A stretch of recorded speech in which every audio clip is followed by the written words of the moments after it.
dialah yang akan mendapatkannya. Setelah dinilai, ditawarkan, ternyata tidak ada tawaran.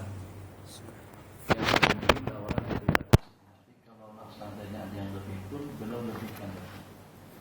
Sehingga ketika orang putri tadi itu jatuh kepada Sayyidina Ali radhiyallahu anhu. Secara hukum memang tidak boleh dengan seseorang menghubungkan antara dua beradik.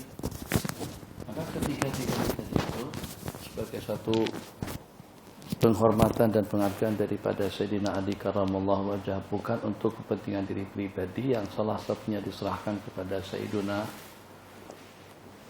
Muhammad bin Abi Bakar, salah satunya diserahkan kepada Sayyidina Abdullah bin Umar, dan salah satunya dikawinkan atau diserahkan kepada Sayyidina Husain bin Ali bin Abi Thalib. Jadi daripada tiga pasangan tadi itu, Sayyidina Abdullah bin Umar dengan salah satunya, Sayyidina Muhammad bin Abu Bakar dengan yang kedua, dan juga dengan Sayyidina Al-Husain ibn Ali dengan yang ketiga. Daripada hasil pernikahan mereka bertiga lahirlah tiga orang anak, yang ketiga-tiganya daripada kibaril ulama. Ketiga-tiganya menjadi ulama besar, menjadi kumpulan fuqaha yang 7 fuqaha sab'ah. Daripada Sayyidina Abdullah lahir putra pertama mereka diberi nama dengan Salim bin Abdillah. Salim salah satu daripada al-fuqaha sab'ah. Kemudian yang kedua daripada Muhammad bin Abu Bakar lahir laki-laki diberi nama dengan Al-Qasim. Al-Qasim juga salah satu daripada fuqaha sab'ah. Daripada Sayyidina Al-Husain lahir Sayyidina Ali bin Zainal Abidin. Ali Zainal Abidin bin Al-Husain bin Ali radhiyallahu ta'ala anhum. Jadi yang pernah kita ingatkan, kita kongsikan pada saat ketika itu, yang walaupun dengan benih yang tidak baik, atau katakan saja daripada keturunan yang menyembah api, orang-orang Majusi menyembah api. Tapi pada saat dengan ketiga putri tadi itu menjadi istri kepada tiga orang daripada sahabat Nabi, Allah Ta'ala mengecewakan atau juga tidak mau menyedihkan, menghampakan hasrat dan keinginan yang positif, baik itu daripada Sayyidina Ali atau juga daripada mereka yang menikahinya.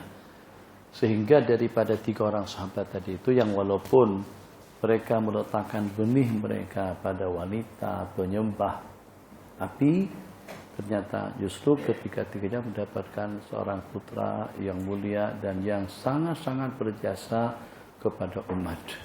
Itulah dengan kumpulan daripada fuqaha sab'ah. Yaqul, kami berperang di arah Najd, qibala Najdin.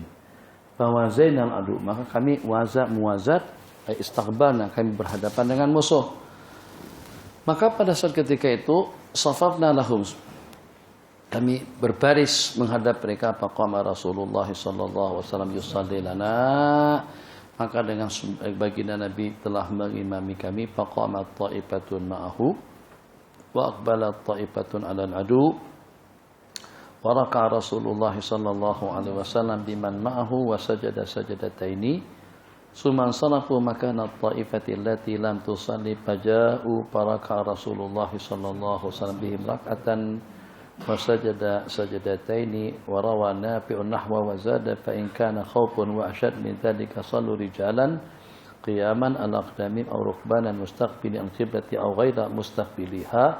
Qala Nafi'un la ara ibna Umar zakara dzalika ila ar-Rasulillah sallallahu alaihi wasallam, rawahu al-Bukhari. Muwazat di sini berarti bersampingan, tidak berhadapan. Atau dengan bahasa yang lebih jelasnya, musuh itu bersampingan dengan mereka, tidak menghadap ke arah kiblat. Bedanya kalau pada waktu dengan musuh berada di arah kiblat. Kalau pada waktu musuh sedang berada di arah kiblat, maka dengan pasukan akan kita bagi dua.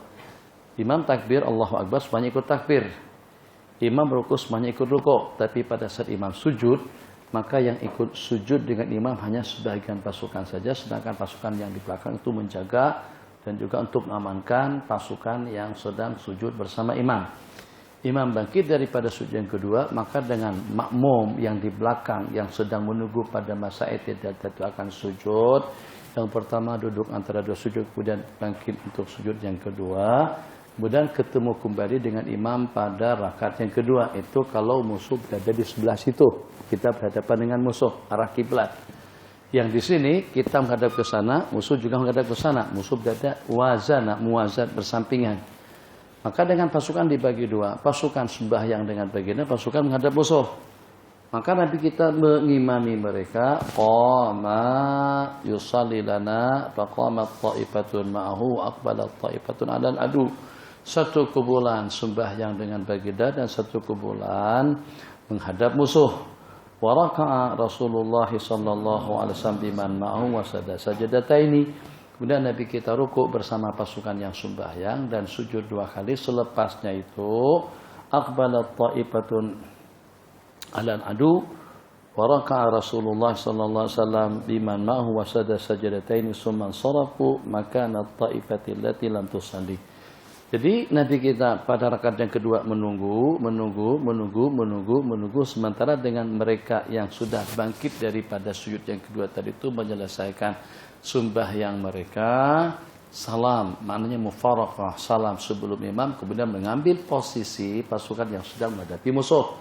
Pasukan yang sedang menghadapi musuh ketika diambil alih tugas mereka oleh yang sudah sembahyang, mereka datang baris untuk bermakmum kepada baginda Nabi pada rakaat yang kedua. Dan Nabi kita salam bersama pasukan yang kedua. Bagaimana salamnya? Nabi kita pada saat masuk ke rakaat yang terakhir, duduk tasyahud, mereka berdiri untuk menyempurnakan sembahyang mereka. Jadi selepas mereka nambah rakaat yang kedua, rukuk, sujud yang pertama, sujud yang kedua, terus akan berjumpa dengan imam pada tasyahud. Bukan tasyahud akhir, pada tasyahud. Dan imam salam bersama kumpulan yang kedua. Jadi kalau kita lihat daripada kejadian tadi itu, ternyata kita dapat memastikan yang namanya keadilan, kebijakan daripada seorang pemimpin itu bukan hanya dengan satu pemberian, peruntukan, atau juga hal-hal yang seumpamanya, sampai kepada dalam urusan ibadah pun Nabi kita samaratakan antara satu dengan yang lain. Seperti juga halnya pada waktu Nabi kita datang. Kita kalau pada waktu masuk ke masjid, kadang-kadang Nabi kita salam sampai 3 kali. Assalamualaikum daripada pintu sana, Assalamualaikum setelah sampai ke sini, dan Assalamualaikum pada waktu sedang naik berada di atas mimbar. Kenapa sampai 3 kali salam? Ulama mengatakan yang diantara daripada hikmatnya agar bagaimana dengan kesejahteraan itu dapat dirasakan dan juga dapat dinikmati oleh semua orang. Beda kalau doa kesejahteraan, kebahagiaan, keafiatan, kenyamanan dan ketenangan hidup itu daripada orang-orang yang seumpama kita. Mungkin kesannya tidak terlalu terimbas banyak. Tapi pada saat yang mengucapkan salam sejahtera, Assalamualaikum, sejahtera kalian, selamat kamu, bahagia kamu, aman kamu, itu daripada Rasulullah SAW, pasti dan pasti orang itu akan selamat. Pasti dan pasti orang itu akan selamat dunia dan akhirat, sebab yang mendoakan keselamatan dan kesejahteraan itu adalah Sayyiduna Rasulullah SAW. Maka bijaksananya beliau agar jangan sampai akan mendapatkan kesejahteraan tadi itu hanya untuk beberapa orang sahaja. Maka Nabi kita mengulang salam sampai 3 kali, ini yang pertama. Dalam peperangan tadi itu, Masya Allah, Tabarakallah, kumpulan yang pertama dapat bersama imam waktu takbir Allahu Akbar. Jadi itu satu kebanggaan. Sementara dengan kumpulan yang terakhir, kalau masing-masing dapat rakaat, pasukan yang pertama dapat rakaat dengan imam, pasukan yang kedua dapat rakaat juga dengan imam. Hanya perbedaannya dan juga sebagai suatu anugerah kepada kumpulan masing-masing, pasukan yang pertama dapat takbiratul ihram dengan imam, sedangkan dengan pasukan yang kedua dapat mengucapkan salam ke kanan dan ke kiri bersama imam. Jadi di sini al-mu'adalah, perbandingannya cukup bijaksana dan adil. Kelompok yang pertama mendapatkan fadilatut takbir ma'al imam, sedangkan dengan kumpulan yang kedua mendapatkan fadilatus salam, keutamaan kelebihan salam bersama imam. Itu bertujuan agar masing-masing daripada dua kumpulan tadi itu mendapatkan habulan yang sama daripada Rasulullah sallallahu alaihi wasallam, dan juga akan mendapatkan balasan yang sama daripada Allah Jalla wa Ala. Sampai di medan perang pun nanti kita berupaya untuk menegakkan keadilan.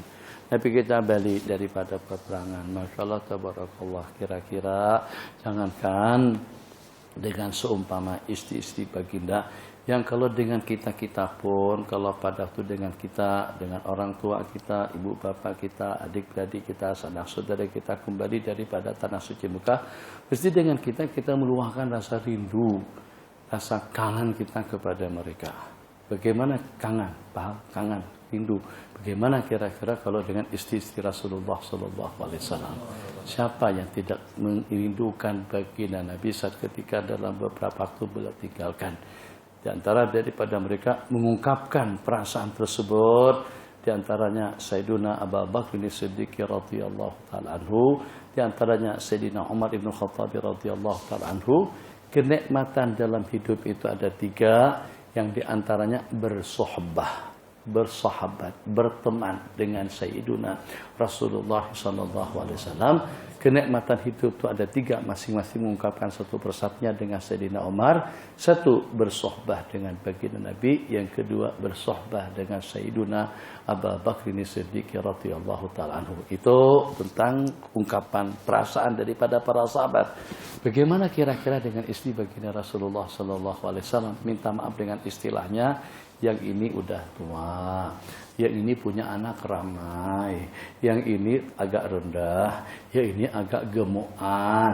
Gemukan, paham? Gemuk, agak gemukan. Yang ini tak lawak mana, yang ini tak cantik mana. Yang walaupun seperti itu katanya masing-masing mendapatkan bagian yang sama daripada Rasulullah SAW. Apakah dengan Sayyidatuna Maimunahnya, apakah dengan Sayyidatuna Saudahnya, apakah dengan Sayyidatuna Sofiyahnya, apakah dengan Ummu Habibahnya, hampir kesemuanya daripada istri-istri baginda itu bekas istri orang lain. Bekas istri orang lain. Apakah dengan Sayyidatuna Ummu Salamah bekas istri daripada Abu Salamah. Selepas Abu Salamah menikah dengan Nabi, kita nikahi. Juga dengan Ummu Habibah suami beliau pada waktu hijrah ke Habasyah murtad kembali kepada agama Nasrani. Jadi daripada kumpulan istri yang 9 tadi itu, pada waktu Nabi kita datang, tentu kalau si Sayyidatuna Aisyah sangat-sangat merindukan baginda Nabi SAW, kira-kira tentu juga tidak jauh berbeda dengan istri-istri yang lain. Ya, yang walaupun aku tak cantik mana, yang aku tak lawa mana. Ummu Salamah punya anak ramai, tua lagi. Sayyidatuna Sofiyah.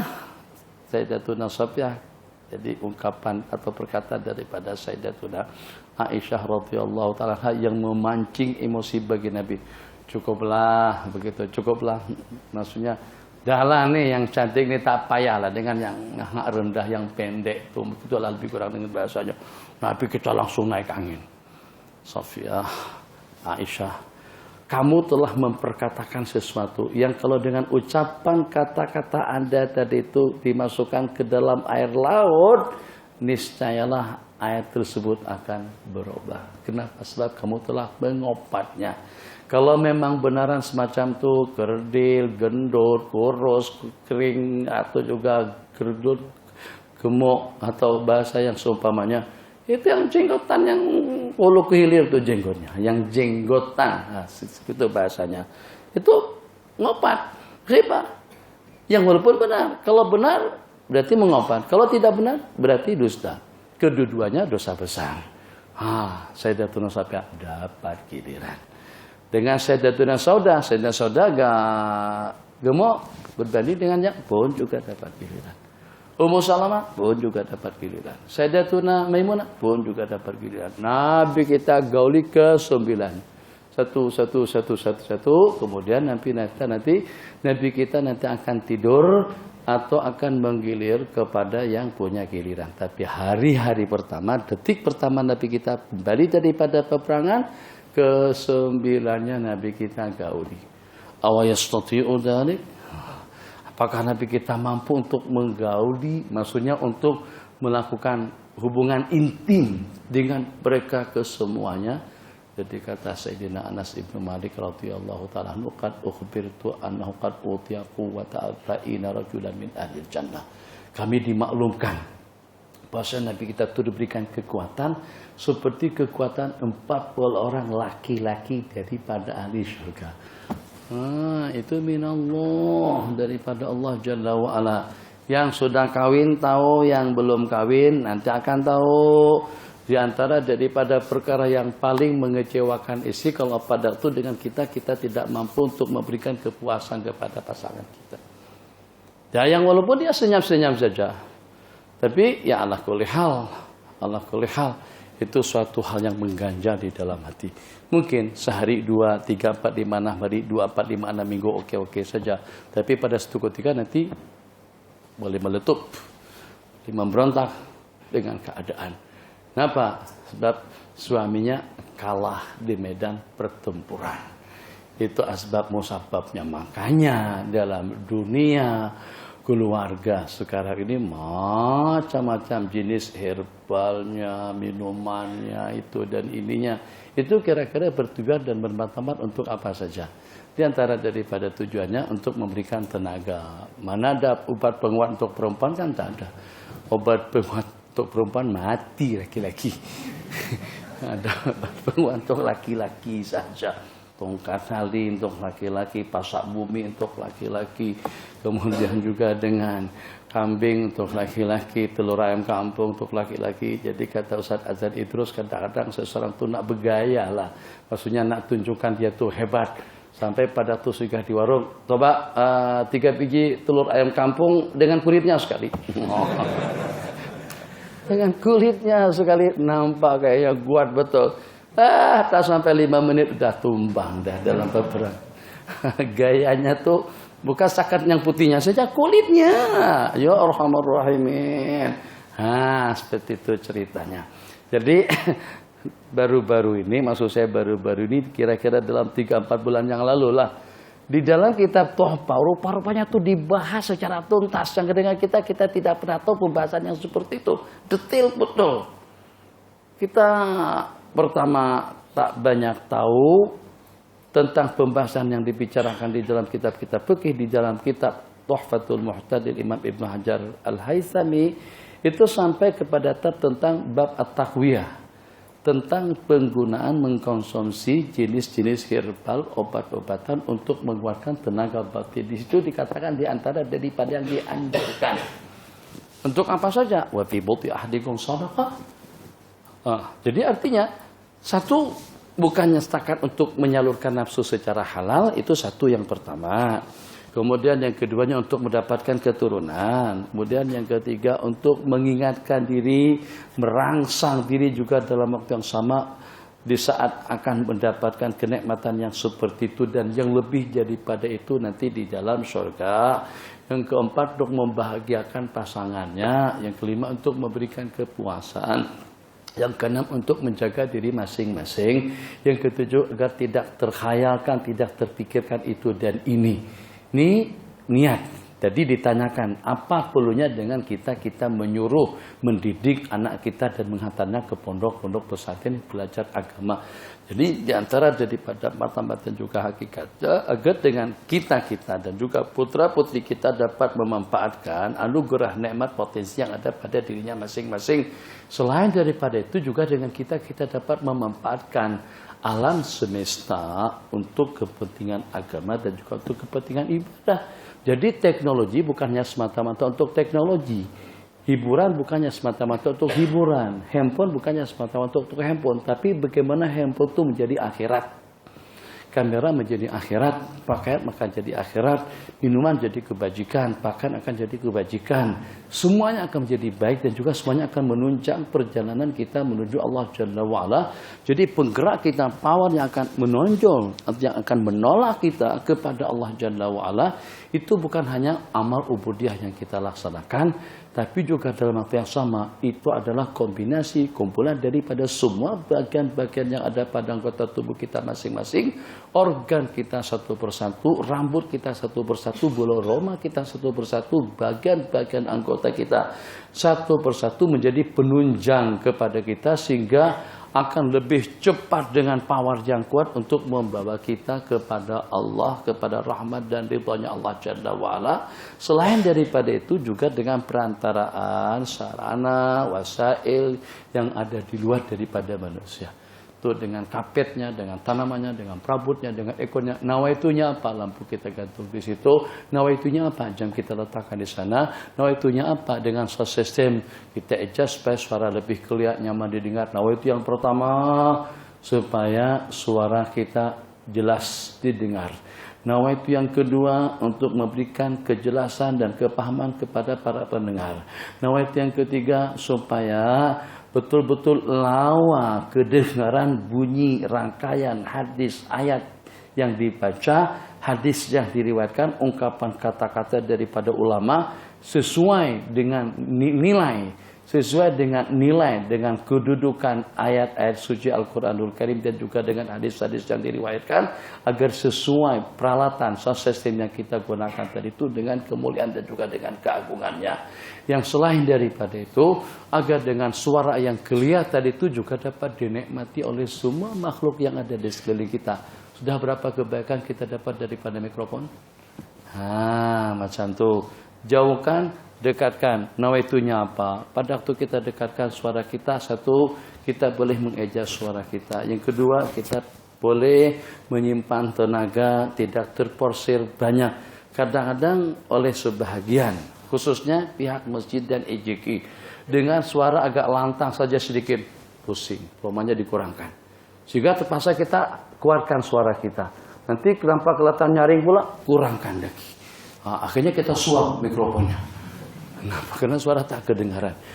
Ada juga sebagian masjid yang bijaksananya, Masya Allah Tabarakallah, diletakkan mikrofon belakang sini, supaya kita juga mendengar dengan suara kita dengan merdu dan nyaman. Itu ibadah.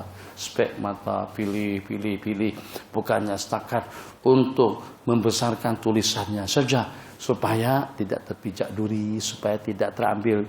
Kan ada cerita, Dok, Allah, masalah saya ceret beret.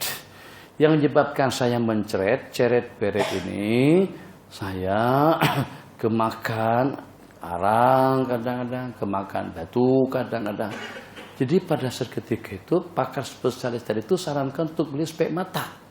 Apa hubungannya ceret beret dengan spek mata? Iyalah, kata pakar spesialis, gara-gara kata mata awak tak jelas, remang-remang, akhirnya yang tidak sepatutnya diambil, kamu ambil. Kamu terambil tai, kamu terambil najis dan kotoran. Itu yang menyebabkan kamu jadi ceret-peret. Coba kalau penglihatan kamu jelas. Niat yang pertama untuk mudah kita bergerak sana dan kemari. Niat yang kedua, ukur muka kita dipanjangkah, lebarkah, atau juga seperti apa bentuknya. Jadi kita coba dulu, cek dulu tuh spek matanya. Kadang-kadang muka lebar tak sesuai dengan spek mata yang kecil tuh. Ada yang besar, ada yang kecil. Nah, jadi kita cari keindahan, kecantikan. Innallaha jamilun yuhibbul jamal. Allah itu maha indah dan menyukai tiap segala sesuatu yang indah. Pilih yang sesuai dengan ukuran muka kita. Dua. Kemudian yang ketiga, itu sebagai tanda kesyukuran kita atas suatu nikmat yang kita temukan, yang dahulu tidak ada spek mata. Babun naborati, bab yang berkenaan dengan spek mata tidak ada di dalam hadis dan juga tidak ada di dalam fikih. Itu kira-kira setelah beberapa abad. Setelah beberapa abad kemudian baru manusia menemukan yang namanya kecek mata atau spek mata untuk menerangkan, untuk membantu pandangan kita. Itu sebagai tanda kesyukuran kita kepada Allah. Pakai baju lawa cantik, indah, mahal, mewah, bagus. Innallaha jamilun. Yang kedua, yang pertama niat untuk menutup aurat. Yang ketiga, niat untuk keindahan dan kecantikan. Tiga, agar tidak diomongin, tidak diopat, tidak ada orang yang mengopat kepada kita kalau pada waktu kita berpakaian secara tidak keru-keruan. Yang keempat sebagai tanda kesyukuran kita atas suatu nikmat, tanda kesyukuran kita atas suatu nikmat. Itu kita kembangkan sehingga segala sesuatu yang ada bersama kita sekarang ini akan menjadi asbabal khair, akan menambahkan pahala ala pahala, khair ala khair, nur fauqa kulli nur, cahaya, pahala, sehingga dengan ganjaran yang kita dapatkan tidak lagi daripada anggota kita, tapi juga daripada seluruh makhluk yang ada di sekeliling kita. Itu diantara daripada pedoman yang Nabi kita ajarkan kepada kita, sampai kepada untuk hubungan dengan istri pun Nabi kita usahakan untuk menyamaratakannya. Sehingga di sini lagi. Ini diantara daripada asbab yang merisaukan kepada perempuan-perempuan kita, juga kepada perempuan, yang dimana kebanyakan daripada mereka tidak restu suami berpoligami. Kenapa? Sebab kalau pada sudah poligami, mesti akan lebih banyak dengan yang muda melulu, tidak ada udiannya lagi. Kalau dibuat udian pun sudah diatur, sudah ada tanda-tanda bagaimana yang muda lagi yang keluar. Maka yang tua. Jadi kata kawan-kawan kita di Kedah, kalau istri punya istri lebih daripada satu, jangan sekali-kali sebut istri tua. Sebut istri nomor satu, istri nomor dua. Bangga yang tua seketika disebut yang nomor satu. Sampai ke situ tuh. Kesimpulannya, baru-baru ini di Johor, salah seorang daripada muslimat dengan terisak-isak dengan tangisannya meluahkan perasaan, saya ini bukan seorang ustazah yang daripada Timur Tengah atau daripada mana. Saya adalah salah seorang cikgu yang juga terbabit dalam pengajaran di Keluang. Di sana terdapat tidak kurang daripada 450 orang guru dan terdapat tidak kurang daripada 17.000 orang murid dengan 80 berapa buah sekolah, lupa jumlah bilangan sekolahnya. Walhasil, cikgu tadi itu menceritakan tentang luahan perasaan dan lain sebagainya, dan mengomentari kembali tentang ucapan saya pada waktu saya datang ke situ. Ini program khusus dengan mereka sejak daripada jam 8.30 hampir sampai jam 12-an. Panjang. Jadi si perempuan tadi itu menanggapi dan juga meluahkan perasaan. Saya sependapat dengan Syekh. Laki-laki hanya ada dalam 2 saf saja, hanya dalam 1/4 dari jumlah total perempuan yang hadir pada pagi hari ini. 2 saf laki-laki, hampir dalam puluhan saf perempuan. Itu saya katakan idealnya laki-laki kawin sampai 4. Jadi perempuan tadi itu menyokong sepenuhnya dan memberitahukan suami saya masih ada 03 lagi. Dipelawak, dan saya mempelawak kepada muslim. Ada rekamannya, nanti dimasukkan dalam Facebook atau dalam YouTube. Sudah ada baca dah? Baca yang itu. Saya mempelawak kepada muslimat-muslimat untuk memberikan luang kosong yang ada dengan suaminya itu untuk diisikan oleh wanita-wanita yang belum berkawin. Dalam arti kiamat dunia kalau begitu. Jelas tak akan ada yang menyokong saranan tadi itu atau cadangan tadi itu daripada beliau. Kembali. Nabi kita bersikap adil hatta dalam masalah yang satu itu juga. Ini kadang-kadang pernah Nabi kita mandi. Berhubungan mandi. Dihubungi mandi. Hubungan mandi. Selepas melakukan hubungan intim dengan satu persatuan Nabi kita mandi. Secara bijaksana. Kalau pada waktu dengan kita atau dengan suami mandi bersama istrinya atau di tempat istrinya, ikut urutan gilirannya masing-masing. Nabi kita datangin dalam sebuah riwayat, Nabi kita melakukan yang ringan-ringan saja, berat tidak boleh. Yang satu itu tak boleh. Setakat qublah, paham qublah, mu'anaqah, muja atau juga dengan jas atau dengan yang sejenisnya, peluk, cium yang sejenis itu oke saja. Tapi untuk hubungan berat, hubungan intim, atau yang kita sebut dengan bahasa kita di sini, semuanya tahu bahasanya, itu hanya kepada yang punya giliran. Masya Allah, tabarakallah. Qala, itu madu yang paling tidak disukai oleh perempuan. Nah, ada 10, satu itu sudah alhamdulillah. Mudah-mudahan yang satu itu karena giliran anta, karena giliran kamu. Bismillahirrahmanirrahim. Tapi emosi kena dimasukkan dalam PTS. Saya rasa orang-orang yang poligami itu, asalkan dia tabah dan sabar, cepat jadi wali kekasih Allah Jalla wa'ala. Berbanding dengan orang yang kawin satu saja. Akan lebih cepatan orang yang istrinya 2, 3, 4 jadi wali Allah berbanding dengan orang yang punya istri satu. Kenapa?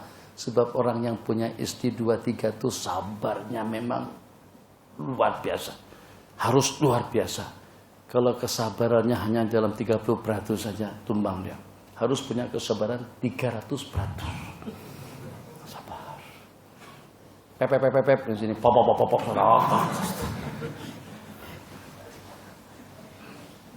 Tak payah tanya siapa. Pokoknya paham-paham sajalah. Kena sabar sungguh. Ini kena raih, ini kena pertimbangkan, ini juga kena perhatikan. Istri satu entah salam, senyum, tak kisah. Tapi kalau pada waktu ketahuan kamu senyum di situ, tidak senyum di sana, jadi masalah. Assalamualaikum, Sinta ada assalamualaikum. Apa? Bapak kenapa tadi? Tadi apa? Tadi situ salam, sini tak ada salam. Kadang-kadang tak terpikir langsung. Tak terpikir langsung apa kesalahan kita dari sudut mana salahnya.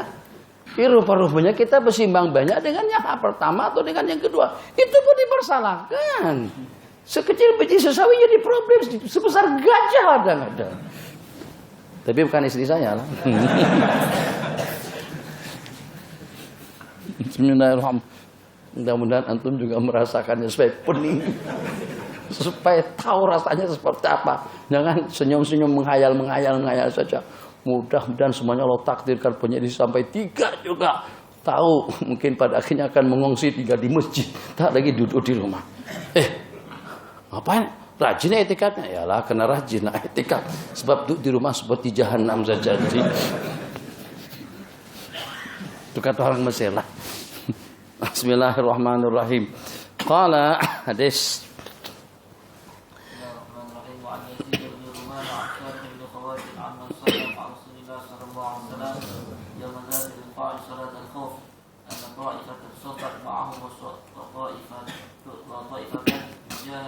Qala hadis yang tadi. Tapi kalau seandainya keadaan sudah tidak memungkinkan untuk kita sembahyang seperti itu, asyad keadaan memang sudah tidak dapat ditawar-tawar, sengit betul pertempuran peperangan yang berlangsung, maka dalam keadaan seperti itu sembahyang yang dilaksanakan baik bertunggangan atau juga berjalan kaki, baik menghadap kiblat atau juga membelah kakinya, tak kisah dengan cara seperti apapun, sambil menyerang musuh, memanah, menombak, menembak, membom, dan juga dengan pergerakan yang seumpamanya. Hanya satu saja yang tidak diperbolehkan pada waktu melaksanakan sembahyang syiddatil khauf, menjerit. Tembak, trak, bom, lontar, angkis, kuda, kita jungkir balik, lemparkan, membangkan, cara seperti apapun boleh dilakukan pada waktu sembahyang syiddatil khauf. Jadi sambil menyerang, sambil Allahu Akbar rukuk, sambil Allahu Akbar sujud, menembak begitu. Tak ada masalah, tak batal. Bergerak, tapi jangan mulut tuh mulut. Kasusnya itu bunyi peluru lah. Kalau mulut pecah itu batal, tuh tidak perlu. Nah, yang kita maksudkan di sini adalah pergerakan senjata yang kita gunakan, bunyi senjata yang kita gunakan. Riwayat qala rukbanan mustaqbilil qiblati, menghadap kiblat atau juga membelakanginya. Riwayat daripada Salih bin Khawwat amman shalla, yang pernah melaksanakan sembahyang salatil khauf datar riqa, ta'ifatan saf bersama baginda Nabi, sedangkan pasukan yang lain sedang menghadap musuh. Nabi kita sembahyang billati ma'ahu rak'atan, dengan yang bersama beliau 1 rakaat, kemudian sabata qa'iman, Nabi kita tunggu berdiri. Wa atamu, dan mereka mufaraqah untuk menyelesaikan sembahyang mereka di rakaat yang kedua. Suman sarafu, kemudian mereka salam, mengambil tempat menghadap musuh, dan datang kumpulan yang tadi lagi sedang menghadapi musuh untuk bermakmum kepada baginda pada rakaat yang kedua. Fasalla bihimur raka'atan allati baqiyat min salatihi. Summa sabata jalisan, kemudian Nabi kita tunggu berduduk dan mereka menyempurnakan rakaat yang kedua, kemudian Nabi kita salam bersama mereka. Kumpulan yang pertama dapat takbir, kumpulan yang kedua dapat salam. Ini diantara daripada asbab yang dengan baginda Rasulullah SAW itu ada di dalam benak hati, terhunjam di dalam kalbu, di dalam hati mereka masing-masing. Karena kebijaksanaan dan keadilan daripada baginda. Jadi tatapan muka pada waktu Nabi kita menatap, perhatian pada waktu Nabi kita memperhatikan itu sama rata. Nabi kita tidak membeda-bedakan antara kumpulan dengan kumpulan, semuanya diberikan layanan secara istimewa yang sehingga masing-masing merasa akulah yang paling diperhatikan dan akulah yang paling mendapatkan penghormatan dan penghargaan khusus daripada Sayyiduna Rasulullah sallallahu alaihi wasallam. Sehingga terbukti apa yang Nabi kita sabdakan, la yu'minu ahadukum, tidak beriman salah seorang daripada kalian hatta akuna, sehingga dengan aku lebih dia cintai daripada diri pribadinya, orang tuanya, wa nasi ajmain. Jadi itu bukan hanya sekedar arahan daripada beliau tidak beriman sebagai satu ancaman dalam waktu yang sama, tapi juga kondisi, suasana, keadaan, perilaku kehidupan daripada baginda Nabi kita sendiri itu memungkinkan mereka untuk mencintai baginda Rasulullah SAW itu lebih daripada segala-galanya. Sehingga tidak jadi masalah kalau dengan kita disuruh mencintai sesuatu, itu kalau tidak sesuai dengan fitrah kita, kita tidak boleh sayang. Kita yang tak suka, mau bagaimana? Misalnya Nokia dengan Samsung, kita sudah sebati dengan Samsung. Suruh beli Nokia kita tanah. Samsung, Nokia itu kita baling-baling saja lagi. Kenapa? Karena kita tidak suka dengan Nokia. Nah, baginda tidak seperti itu. Baginda arahkan, bahkan sampai Nabi kita sabdakan seperti itu, tidak beriman salah satu daripada kamu sehingga dia mencintai aku lebih daripada segala-galanya.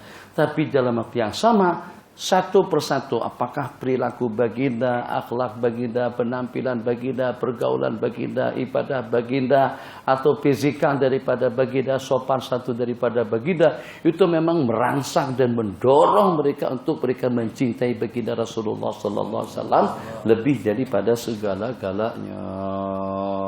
Babu salatil idain, bab yang menyatakan tentang sembahyang 2 hari lebaran. Naam. Bismillahirrahmanirrahim. فأول شيء يبدأ به الصلاة ثم ينصرف فيقوم مقابل الناس والناس جلوس على صفوفهم فيعظهم ويسلم ويأمرهم وإن كان يريد أن يقطع بعثا قطعه أو يأمر بشيء أمر به ثم ينصرف متفق عليه. Sekedar mau tahu di sini tentang pelaksanaan sembahyang hari raya, apakah kita harus ikut ketentuan dan ketetapan daripada pihak kerajaan atau itu masing-masing kepada kumpulan dan individu atau kumpulan atau masjid? Apakah kalau kerajaan nyatakan sembahyang hari raya pada pukul 8.30, harus semuanya kah pukul 8.30 atau kita boleh awal atau setelahnya? Secara undang-undang. Misalnya kan kita terbit matahari pada pukul 7 suku katakan saja. Jadi waktu isyraq 7.40 atau 7.30. Apakah dengan kita harus terpaku waktu sembahyang Id ditetapkan pada pukul 8? Apakah ditetapkan itu berarti wajib sehingga dengan kita tidak boleh melaksanakan salat Id kecuali pada pukul 8 atau kita boleh melaksanakannya pada pukul 7.40 misalnya? Secara undang-undang. Terpulang pada masjid. Oke.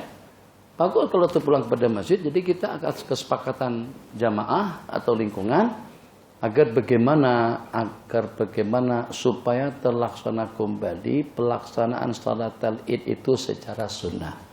Kebanyakan di negara kita Dan banyak juga di masyarakat yang kadang-kadang justru peluang untuk menyetrika, mengemaskan pakaian dan lain sebagainya itu pada pagi hari Lebaran.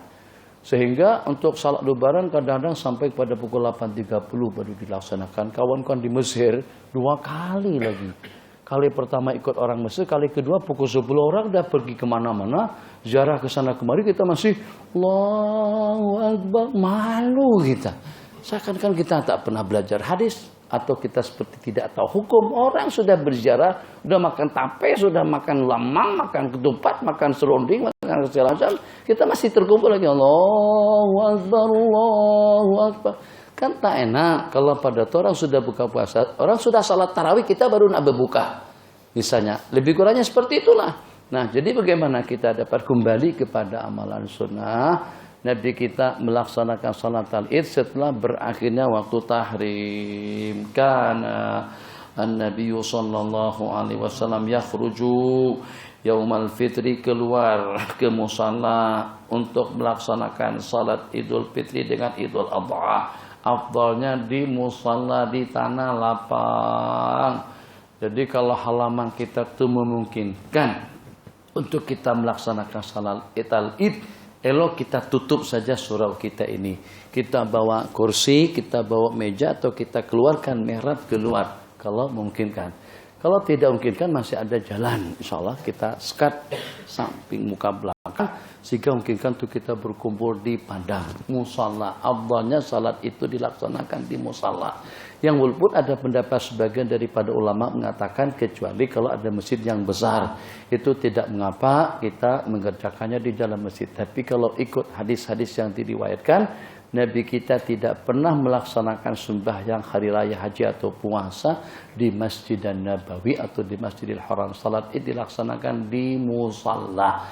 Artinya dataran, tanah lapang, tempat yang terbuka, lebar, supaya dengan kita dapat berkumpul semuanya di situ, sehingga suasana Lebaran, ukhuwah, persaudaraan sesama muslim itu memang betul-betul nampak kelihatan lain suasananya. Yang pada waktu dengan kita berkasidah hanya dalam beberapa orang saja yang melantunkannya di atas pentas, yang kalau pada waktu dengan kita sama-sama berkasidah, sama-sama berzikir, dan juga sama-sama berdoa, sama-sama mengaminkan, suasana akan menggugah hati dan perasaan yang sehingga membuat kita terasa bening sampai terharu dan sampai menetes air mata kita.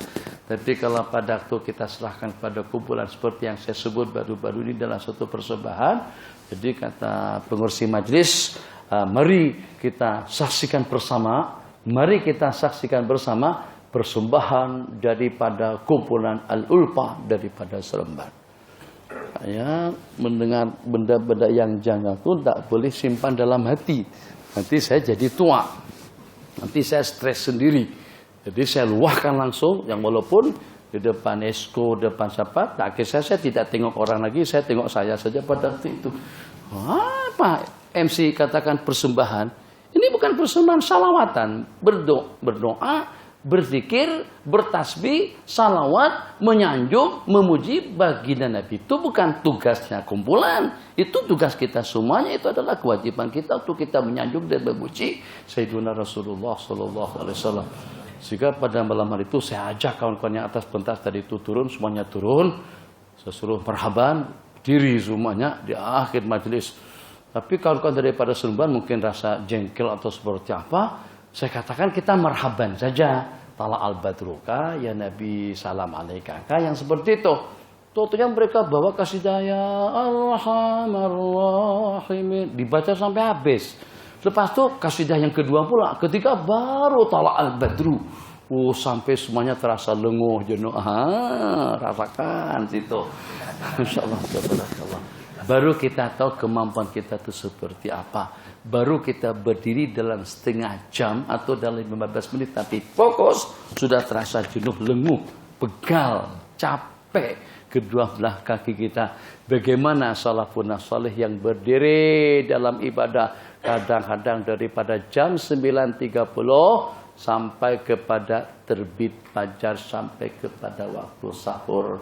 Bukan hanya dengan sembahyangnya, tapi dengan tilawahnya, dengan doa dan munajatnya, bahkan dengan tetesan air mata merintih-rintih hatta, sehingga sampai kepada tahap dikesiankan oleh tetangga-tetangga yang setetangga dengan mereka. Kesian saban malam menangis, kesian saban malam merintih-rintih di hadapan Allah. Kita baru sesaat saja dah mengantuk dah mata kita. Baru kita tahu kita ini seperti apa kekuatannya, seperti apa kemampuannya. Betul-betul kerdil kita di hadapan mereka-mereka yang mempunyai kekuatan seperti itu. Bagaimana tidak saat ketika kita bergantung kepada kekuatan pelindungan dan anugerah Allah, maka kita akan mendapatkan kekuatan yang tidak ada tandingannya. Kebanyakan daripada kita sudah bergantung kepada kemampuan manusiawi, kepada alat nih. Misalnya seperti dengan kamera yang ada di depan kita, juga dengan handphone, atau juga dengan hard disk, atau juga dengan diskette, atau juga dengan MP3. Kenapa yang dengan kita sekarang ini tidak mempunyai daya ingatan yang kuat? Sebab karena dengan kita sudah dibantu oleh peralatan komunikasi dan juga peralatan-peralatan canggih modern. Sehingga Allah sudah tidak tolong kita, kamu sudah bergantung kepada alat. Akhirnya kamu tidak punya daya ingatan yang kuat. Kamu kalau tak bawa MP3 tidak dapat mengingat. Kamu kalau sudah tidak merekam, kamu sudah tidak dapat mengingat. Ulama-ulama kita dahulu ketergantungan mereka hanya kepada Allah. Akhirnya Allah beningkan, Allah sisihkan segala kotoran-kotoran yang lekat di dalam benak kepala mereka, sehingga dengan mereka mampu untuk menampung dan juga menghafal apa saja yang terlihat, apa saja yang didengar oleh kedua belah telinga mereka. Tapi kalau di zaman kita tidak membantu atau tidak memperbantukan peralatan modern untuk mengingat itu dan ini, hamba masalah lagi. Sebab ingatan kita ini sudah terbaur atau sudah ternodai dengan bermacam-macam problem. Bismillahirrahmanirrahim. Fa'awwalu, yang pertama Nabi kita laksanakan setelah sampai ke musalla itu adalah sembahyang sharif. Fayaqumu, kemudian Nabi kita selepas salam Nabi kita berdiri menghadap orang ramai. Dan para sahabat Nabi kita pun duduk di safnya masing-masing. Nabi kita nasihati, Nabi kita wasiati, Nabi kita perintahkan, Nabi kita berikan amaran, Nabi kita berikan peringatan. In kana yuridu ayatta ba'san qata'ahu. Kalau setelahnya Nabi kita ingin memberangkatkan pasukan, akan Nabi kita tashkil. Ini amalan orang tablik. Di penghujung ceramah tashkil. Ini begitu Nabi kita dalam pelaksanaan salat al-id tadi itu. Kalau Nabi kita nak gerakan pasukan untuk berperang ke arah mana, ba'asahu, akan Nabi kita berangkatkan. Qala au ya'muru bi syai'in, atau Nabi kita nak perintahkan sesuatu kepada mereka, Nabi kita perintahkan. Jadi pada perhimpunan agung seperti itu Nabi kita gunakan peluang dan kesempatan baik untuk mentashkil dalam bentuk peperangan atau juga dalam bentuk memberikan amaran dan bekalan kepada mereka. Suma yang sadid, kemudian baru Nabi kita kembali. Muttafaqun alaihi. Na'am qala. Wa an ibn Umar qala kana Rasulullah sallallahu alaihi wasallam wa Abu Bakr wa Umar yusalluna ma'idain qabla al-khutbah. Qala kana Rasulullah sallallahu alaihi wasallam, begitu juga dengan Sayyidina Abu Bakar, dengan Sayyidina Umar melaksanakan dua sembahyang lebaran itu sebelum khutbah. Sembahyang dulu baru khutbah. Jumat khutbah dulu baru salat. Makanya orang-orang tak boleh luput, tak boleh lari daripada Jumat. Kenapa? Kalau pada waktu hari lebaran masih ada yang balik. Kenapa? Karena sudah sembahyang. Orang terikat dengan sembahyang. Kalau hari Jumat tak boleh balik. Balik macam mana? Baru khutbah. Sembahyang nanti belakangan. Sembahyangnya terakhir. Tapi kalau dengan sembahyang hari raya haji dan juga hari raya puasa, itu kita sembahyang dulu. Makanya secara terbuka daripada beliau dalam sebuah hadis musalsal diriwayatkan, namanya hadis musalsal biyaumil id. Nabi kita bersabda, ayuhanas qad asabtumul khair. Hai para jamaah, kalian telah mendapatkan anugerah. Allah mendapatkan anugerah habuannya daripada Allah Jalla wa Ala. Man ahabba yang sarif fal yang sarif, wa man ahabba yuqim fal yaqum. Yang ingin balik, persilahkan balik. Yang ingin menunggu, persilahkan untuk menunggu. Tapi hampir kesemuanya menunggu khutbah, ceramah, nasihat, wasiat, bimbingan, pencerahan daripada Sayyidina Rasulullah sallallahu alaihi wasallam. Setelah beberapa tahun kemudian di zaman Marwan, bin Hakam itu orang yang pertama yang melaksanakan khutbah sebelum sembahyang. Kenapa? Sebab kebanyakan daripada masyarakat itu juga ada di antara daripada mereka pada saat ketika itu, kalau pada sumbah yang dilaksanakan awal baru khutbah, mereka tak nak dengar khutbah pemerintah. Ini parti atau juga khatib atau imam kerajaan ini atau imam apa. Jadi akhirnya ramai yang balik.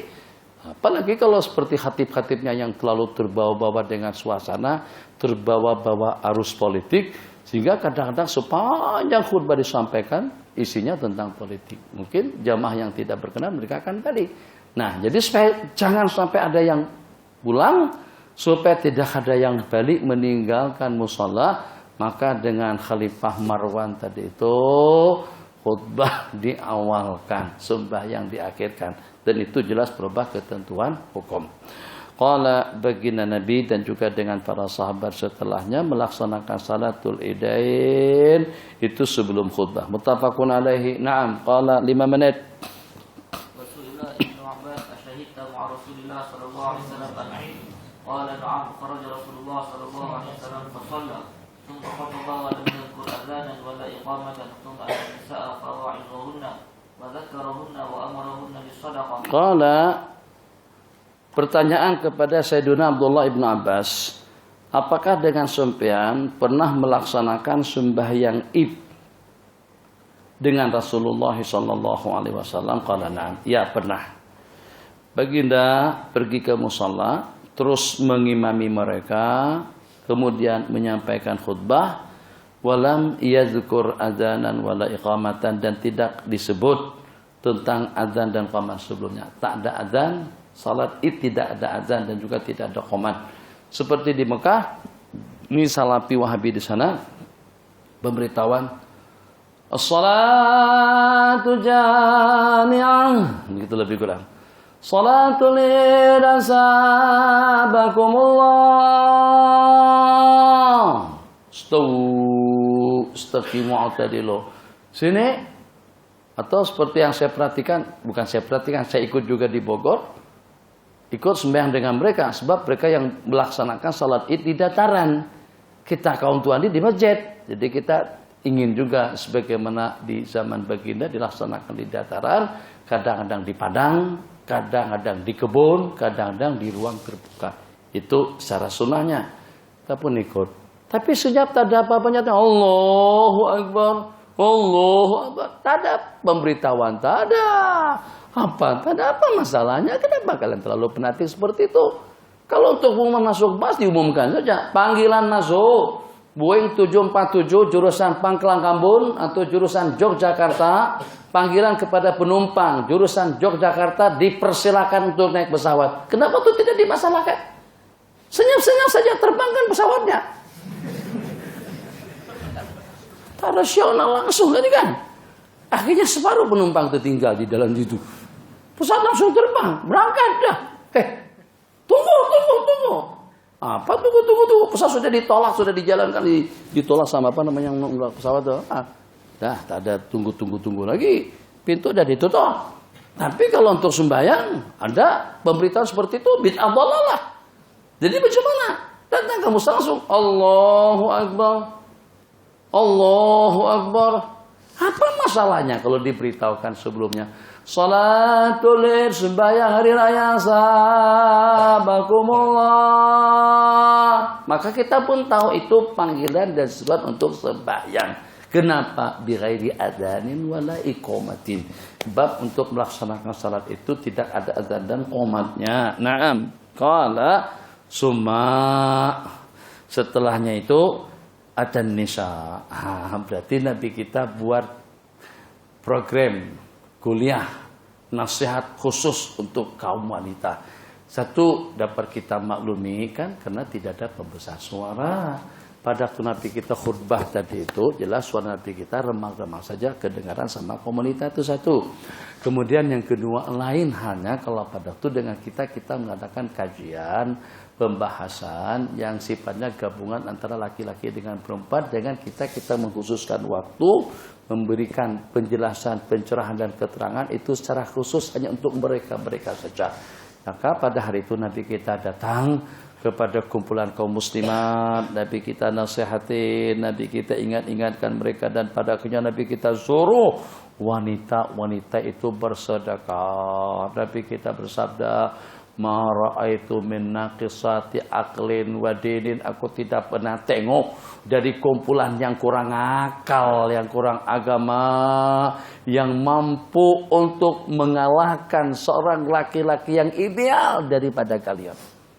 Wah, azabalilu birrajuli minkunna, laki-laki yang lebih cerdik, pandai, hebat, luar biasa, tumbang kalah dengan kekuasaan, juga dengan berkuasa daripada wanita.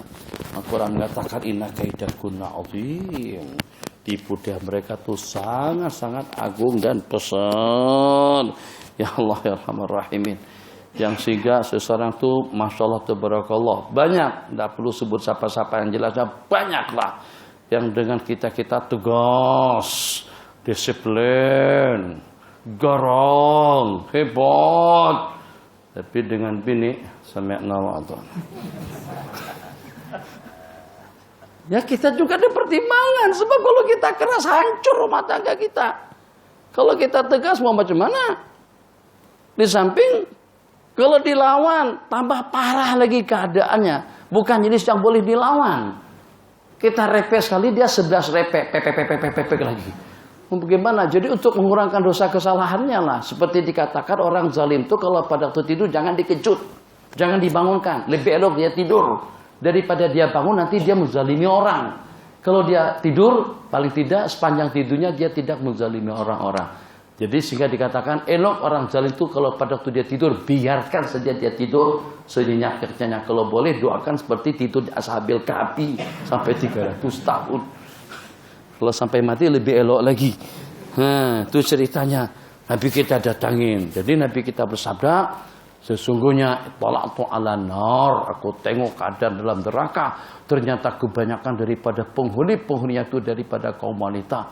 Kenapa ya Rasulullah? Qala bi kufrikunna, karena kalian kufur. Kufur bagaimana? Kufur kepada Allah, kufur mensekutu Allah tidak. Kufrul asyir, kufur ingkar kepada jasa baik suami. Nabi kita nasihatin, Nabi kita peringatin, Nabi kita targhib mereka untuk bersedekah. Jadi kata Sayyidina Abdullah ibnu Abbas, fara'aituhunna, aku melihat masing-masing menanggalkan zubangnya, menanggalkan rantainya, menanggalkan gelangnya, perhiasannya. Ra'aituhunna yahwina ila azanihina, adani telinga, hulukihina halqatnya leher, yajfa'na menyerahkan perhiasan-perhiasan mereka kepada Sayyidina Bilal. Jadi wanita-wanita pertama yang menghibahkan, yang menghadiahkan, yang menginfakkan, menyedekahkan perhiasannya demi untuk kepentingan agama, untuk kepentingan dakwah, membantu fakir miskin, itu adalah sahabat-sahabiat, sahabat kaum muslimat daripada sahabat Rasulullah sallallahu alaihi wasallam. Sumartafa'a huwa wa Bilal ila baiti, kemudian Nabi kita kembali bersama Sayyidina Bilal bin Habasyah, Bilal bin Rabah al-Habasyi. Qala summa qala wa an Jabir. Kita sambung besok malam. Silakan yang ada sembarang soalan. Kita panas, memang panas kan? Untuk karena makan daging kambing banyak tadi itu. Saya makan daging kambing, kasukan kambing bukan tambahannya, disuruh saya duduk di situ sama Pak yang buatkan kita nasi lemak yang selalu yang kita di sini. Nah, tadi saya diundang makan ke situ, itu ceritanya jadi lambat. Jadi sampai ke situ sudah disediakan kursi untuk saya. Ketuyan daging kambing itu banyak sekali. Ini saya merasa panas betul nih. Allahu Akbar. Atau ekornya tak jalan. Silakan. Her. 2, 1. Kaitan dengan penetapan tarikh ini dan juga tarikh Ramadan, berbeda persoalannya, kita duluan 5 jam berbanding Makkah. Tapi bila penetapan tarikh itu dia Terbalik. tidak. Kenapa kita ikut ke sana? Siapa yang suruh kita ikut ke situ? Nabi kita tak suruh kita ikut ke Mekah, tak suruh kita ikut Saudi. Sebab bulan yang walaupun satu, tapi kita secara pastinya kita ikut perputaran bulan, ikut perputaran waktu. Sebagaimana kita tidak ikut Arab Saudi dalam bab sembahyang. Sekarang Saudi baru sembahyang Isya, kita sudah pukul 12.10. Mereka baru Allahu Akbar, Allahu Akbar. Kalau naik ke Saudi kita sembahyang sekarang. Kemudian waktu buka puasa, jangan buka dulu, tunggu sampai pukul 10 malam. Baru kita buka puasa. Kenapa? Karena ikut Saudi. Pelik kita. Dalam bab hari raya haji kita ikut ke Mekah. Katanya kan, memang hukum-hukum di Arafah. Siapa yang mengatakan hukum di Malaysia? Tuh kita tahu. Yang walaupun pelaksanaan haji di sana, tapi tetap dengan putaran waktu untuk kita berlebaran, kita tidak ikut di sana. Kenapa?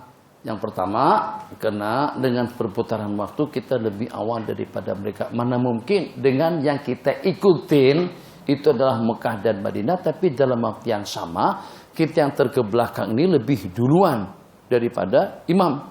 Kan biasanya yang namanya imam itu menyusul belakangan. Ini ternyata dengan imam belum berlebaran lagi. Kita sudah berlebaran di sini. Katakan saja kita nak ikut mereka berlebaran pada hari Kamis.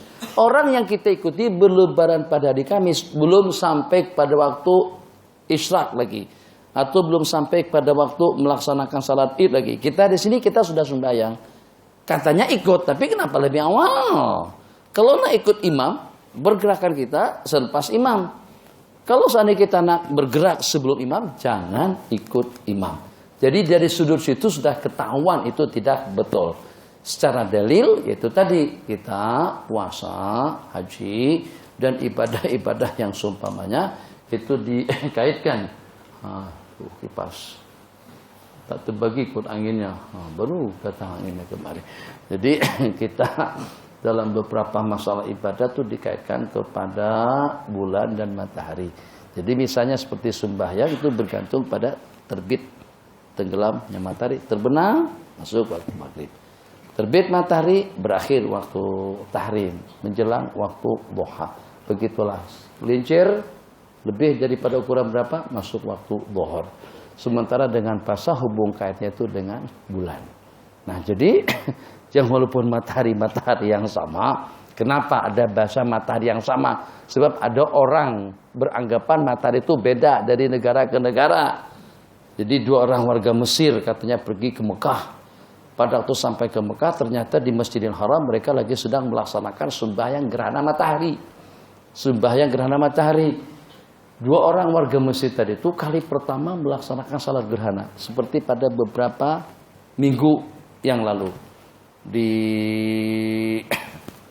Sumatera, mana? Di tempat mana? Sumatera yang total gelap tuh. Banyak mufti-mufti sini pergi ke sana. Itu akannya putaran semacam itu dalam 48 tahun sekali. Tahun depan di Amerika. Jadi pada saat berlakunya gerhana matahari memang tidak kelihatan. Suasana memang betul-betul gelap total. Dalam beberapa menit baru terang kembali. Nah jadi setelah tengok orang pada sembahyang, mereka berdua terliput ikut sembahyang. Allahu Akbar. Tapi tak pernah melaksanakan salat gerhana itu seperti apa? Ngomong. Imam baca nyaring. Baca, nyaring, baca. Satu nama Salim. Yang kedua nama Abdul Majid. Jadi akhirnya mereka berdua bersimbang waktu sembahyang. Katanya, Abdul Majid. Maksudnya, hei saudaraku Abdul Majid. Jadi, Abdul Majid. Jadi kata yang satu, Abdul Majid, maksudnya apa? Saudara Abdul Majid, kata Majid, da amarhum wala amarna. Ini yang kita, gerhana matahari, Qamar, gerhana bulan, bukan matahari. Da amarhum wala amarna. Ini yang gerhana nih, bulannya kita kah? Atau bulannya mereka? Yang gerhana nih, hak Saudi punyakah? Atau hak kita yang di Mesir tuh? Jadi kata Salim, da amarhum. Ini bulannya Saudi, bukan bulannya kita. Jadi kata Salim, kata Abdul Majid menjawab, khali yahtarik. Biarkan saja hangus itu. Untuk apa kita susah-susah menyelamatkan bulannya mereka? Hangus tak kesal. Akhirnya kedua-duanya keluar daripada sembahyang. Batal. Kenapa? Tak nak tolong mereka untuk menyelamatkan bulan mereka yang sedang gerhana. Jadi kadang-kadang bodoh itu memudaratkan. Kadang bodoh ada bagusnya. Bodoh yang ada bagusnya ya menguntungkan. Seperti apa? Habis waktu. Silakan yang ada soalan saja. Jadi kesimpulannya yang tadi itu, kita jangan ikut di sana, kita ikut kita di sini.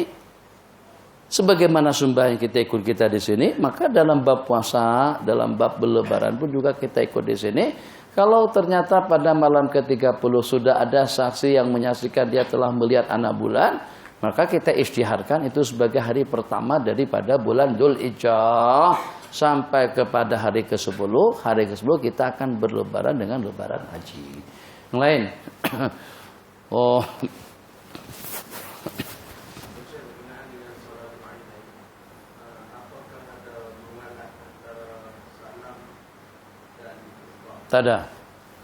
Tidak seperti, sebab khutbahnya itu sendiri bukan suatu kewajiban. Kalau kita sembahyang saja tanpa khutbah pun tidak ada masalah. Satu. Kemudian yang kedua, untuk mendengar khutbah yang disampaikan pun juga bukan ijbari, bukan paksaan. Nak dengar Nabi kita bersabda, ya ayuhan nas qad asabtumul khair, man ahabba ayang sarif fal yang sarif. Nak balik saja. Nak duduk mendengar khutbah silahkan saja, tapi tetap dengan mereka setia menunggu. Jadi daripada ketetapan hukum yang nak balik tadi itu tidak ada istilah mualat tak mualat. Makanya di sebagian tempat berdoa dulu, tapi doa itu tidak warid sebenarnya. Tidak ada nas yang mengatakan selepas sembahyang hari raya haji atau puasa terus Nabi kita berdoa. Nabi kita selepas sembahyang langsung saja. Tadi hadis yang kita riwayatkan tadi itu, ba'da man salat qala summa yang sarif fayaqumu falitakib. Lepas istirahat langsung Nabi kita berdiri, assalamualaikum warahmatullahi wabarakatuh, alhamdulillah. Terus Nabi kita sampaikan khutbah id kepada mereka. Yang lain, loh, habis, sahur, lagi, more.